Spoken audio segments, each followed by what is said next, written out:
মধ্যপ্রাচ্যের রাজনীতি ও যুদ্ধের ময়দানে এখন চলছে তীব্র উত্তেজনা।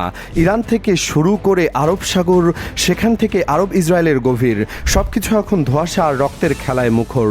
আজকের এই প্রতিবেদনে আমরা এমন কিছু তথ্য তুলে ধরব যা হয়তো আপনারা জানেন না। এমন এক চাঞ্চল্যকর অবস্থার মুখোমুখি হতে হচ্ছে বিশ্ববাসীকে, যেখানে স্যাটেলাইট ছবি থেকে শুরু করে গোপন সামরিক পরিকল্পনা সবই এখন উন্মোচিত হচ্ছে ধীরে ধীরে। একটি স্যাটেলাইট ইমেজ প্রকাশিত হয়েছে ইরানের পক্ষ থেকে, যেখানে আরব সাগরের একটি ঘটনা স্পষ্ট করা হয়েছে। ছবিটি অনেকটা ব্লার বা ঝাপসা, কারণ ঘটনাটি ঘটেছে গভীর রাতে এবং স্যাটেলাইট থেকে তোলা হয়েছে বলেই এমন দেখাচ্ছে। তবে ইরানের দাবি অত্যন্ত জোরালো। তারা জানিয়েছে আরব সাগরে তারা একটি আমেরিকান যুদ্ধজাহাজকে লক্ষ্যবস্তু বানিয়েছে। সেই স্যাটেলাইট ছবিতে জাহাজটিতে আগুন লেগেছে বলে স্পষ্ট দেখা যাচ্ছে। ইরান এমন একটি দাবি করেছে যে ওই যুদ্ধজাহাজটি ধ্বংস হয়ে গেছে, কিন্তু আশ্চর্যজনকভাবে আমেরিকা এ ঘটনা স্বীকার করছে না। তারা নীরবতা পালন করছে এবং এমন সব বক্তব্য দিচ্ছে যেন তারা যুদ্ধে জয়ী হয়েছে।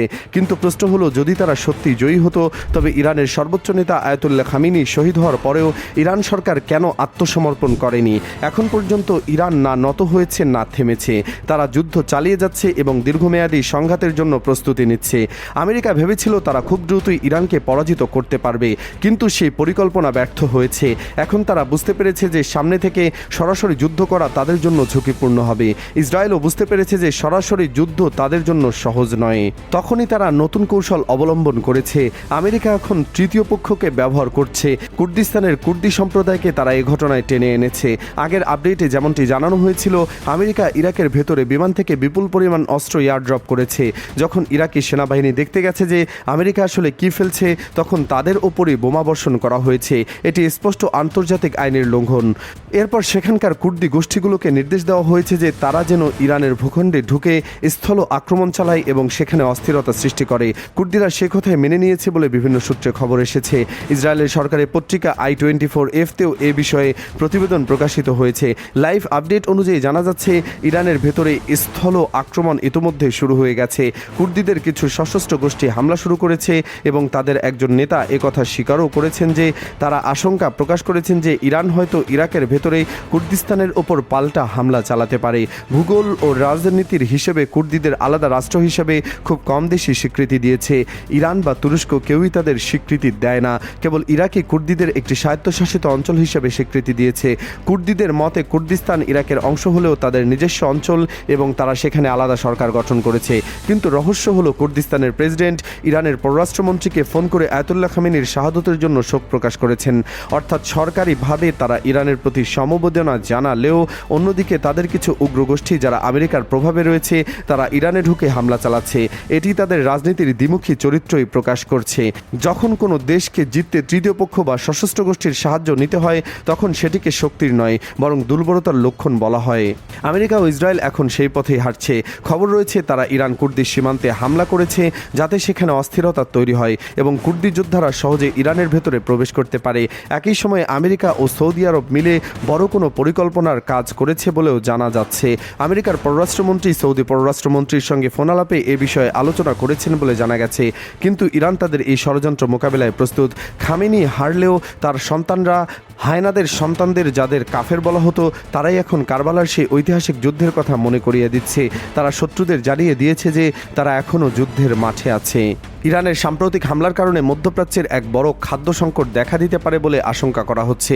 পারস্য উপসাগর এবং হোমরুজ প্রণালীর আশপাশের পরিস্থিতি এতটাই জটিল হয়ে পড়েছে যে আরব দেশগুলোর খাদ্য আমদানি ব্যাহত হচ্ছে। এই অঞ্চলের দেশগুলোর প্রায় 85% খাদ্য বিদেশ থেকে আমদানি করে। তারা নিজেরা তেমন খাদ্য উৎপাদন করে না, কিন্তু এখন সেই আমদানির পথ বন্ধ হয়ে যাওয়ার উপক্রম হয়েছে। এরই মধ্যে ইরান একটি বড় ধরনের হুমকি দিয়েছে। তারা একটি পোস্ট প্রকাশ করেছে যেখানে ইসরায়েলের ডিমোনা নিউক্লিয়ার রিঅ্যাক্টরের ছবি দেখানো হয়েছে। ইরান স্পষ্ট করে জানিয়েছে যে যদি তাদের সরকারকে ফেলে দেওয়ার বা উৎখাত করার চেষ্টা করা হয় তবে তারা ইসরায়েলের এই পারমাণবিক স্থাপনাগুলোকে লক্ষ্যবস্তু বানাবে। ইরান যা বলে অনেক সময় তা বাস্তবায়ন করে ফেলে। কখনো কখনো তারা আগে কাজ করে, পরে তা জানায়। তাই এই হুমকি অত্যন্ত গুরুত্বের সঙ্গে নেওয়া হচ্ছে। বেলারুশের প্রেসিডেন্ট আলেকজান্ডার লুকাশেঙ্কো প্রকাশ্যে আমেরিকার সমালোচনা করেছেন। তিনি বলেছেন, খামেনিকে হত্যা করে তারা যে আগুন জ্বালিয়েছে তার মাত্রা হয়তো তারা নিজেরাও বুঝতে পারছে না। পুরো বিশ্ব এই উত্তেজনার আগুনে জ্বলছে এবং ইরানের নেতাকে হত্যা করা ছিল একটি বড় ভুল।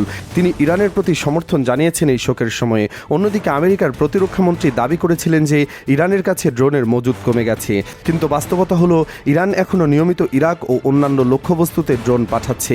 সিএনএনের একটি লাইভ প্রতিবেদনের ঘটনাও তা প্রমাণ করে। তেল আভিভ থেকে লাইভ রিপোর্ট করার সময় সাংবাদিক জানান যে তাদের পেছন দিয়ে ক্ষেপণাস্ত্র যাচ্ছে, কিন্তু ইসরায়েল সরকার তা দেখানোর অনুমতি দিচ্ছে না। এর মাধ্যমে প্রমাণিত হচ্ছে যে ইরানের হামলায় ধারা অব্যাহত রেখেছে। ডোনাল্ড ট্রাম্প এক বক্তব্যে বলেছেন যে ইরানের নেতৃত্বে একের পর এক মারা যাচ্ছে, যে পরবর্তী নেতা হওয়ার চেষ্টা করছে সেও শেষ পর্যন্ত নিহত হয়েছে। ট্রাম্প আরও বলেন, যদি আগে হামলা না করা হতো তবে ইরান ইসরায়েলের ওপর হামলা করত। তিনি মনে করেন ইরান হয়তো সরাসরি আমেরিকার ওপর হামলা করত না, কিন্তু ইসরায়েলকে তারা ছাড়ত না। এখানেই শেষ নয়, ইরানের পররাষ্ট্রমন্ত্রীর সেই বক্তব্যটি আরও স্মরণযোগ্য হয়ে ওঠে যে এই যুদ্ধ মূলত ইসরায়েলকে ঘিরে। তিনি অভিযোগ করেছিলেন ফার্স্ট নীতি গ্রহণ করেছে, অর্থাৎ তাদের নীতি নির্ধারণে ইসরায়েলের স্বার্থকে অগ্রাধিকার দেওয়া হচ্ছে। এমনকি একটি চাঞ্চল্যকর তথ্য উঠে এসেছে যেখানে বলা হয়েছে ট্রাম্প আসলে আমেরিকানদের ধোঁকা দিয়েছে। তিনি শুধুমাত্র ইসরায়েলের স্বার্থে বিশ্বযুদ্ধের মুখোমুখি হয়েছেন।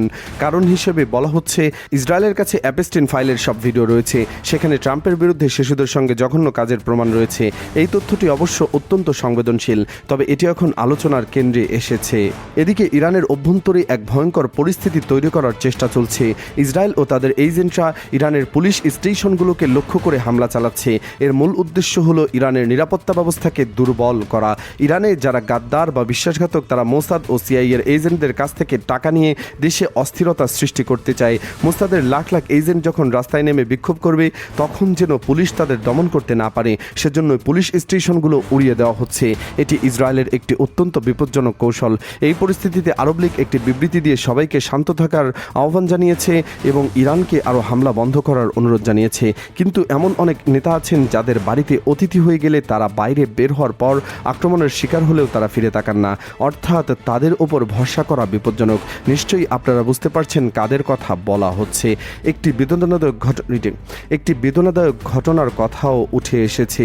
ইরানের একটি যুদ্ধজাহাজকে আমেরিকা শ্রীলঙ্কার সমুদ্র সীমানার কাছে ধ্বংস করে দিয়েছে বলে দাবি করা হচ্ছে। সেই জাহাজটি তখন ভারত থেকে ফিরে যাচ্ছিল। ভারতে থাকাকালীন মোদী সরকার ইরানকে তাদের বন্ধু বলে দাবি করেছিল, কিন্তু যখন শ্রীলঙ্কার কাছাকাছি সেই জাহাজটিকে ডুবিয়ে দেওয়া এবং শতাধিক নৌসেনা সদস্য নিহত হন তখন ভারতের প্রধানমন্ত্রী নরেন্দ্র মোদী নীরব ছিলেন। তিনি এমনকি একটি টুইট বা শোক প্রকাশও করেননি বলে অভিযোগ উঠেছে। শ্রীলঙ্কা থেকে প্রকাশিত ছবিতে দেখা যাচ্ছে শ্রীলঙ্কার নৌবাহিনী উদ্ধার অভিযান চালিয়ে অনেক মরদেহ উদ্ধার করেছে। এই নীরবতা প্রশ্নের মুখে ফেলেছে আঞ্চলিক রাজনীতিকে। ইরান এরই মধ্যে একটি সরকারি ভিডিও প্রকাশ করেছে যেখানে মধ্যপ্রাচ্য, আরব অঞ্চল এবং ইসরায়েলের বিভিন্ন স্থানে তাদের হামলার মানচিত্র দেখানো হয়েছে। ভিডিওতে বিশেষভাবে আরব দেশগুলোতে আমেরিকান বিমান ঘাঁটি এবং ইসরায়েলের বিভিন্ন লক্ষ্যবস্তুর অবস্থান চিহ্নিত করা হয়েছে। এর মাধ্যমে ইরান জানান দিচ্ছে যে তারা পুরো এলাকাটি তাদের নজরদারিতে রাখছে। অন্যদিকে হোয়াইট হাউসের একজন মুখপাত্র জানিয়েছেন যে ডোনাল্ড ট্রাম্প ভেবেছিলেন ইরান যুক্তরাষ্ট্রের সম্পদের উপর হয়তো হামলা করতে পারে। সেই আশঙ্কা থেকেই তিনি সামরিক অভিযানের সিদ্ধান্ত নিয়েছিলেন। কিন্তু জাতিসংঘের তথ্য অনুযায়ী মাত্র 2 দিনের মধ্যে প্রায় 1 লাখের বেশি মানুষ তেহরান ছেড়ে অন্য শহরে চলে গেছে। রাজধানীতে আতঙ্ক ছড়িয়ে পড়েছে। আমেরিকা বলছে ইরান ঠিকমতো হামলা করতে পারছে না, কিন্তু ইরাকে আমেরিকার সামরিক ঘাঁটির আগেও পরের ছবি ভিন্ন কথা বলছে।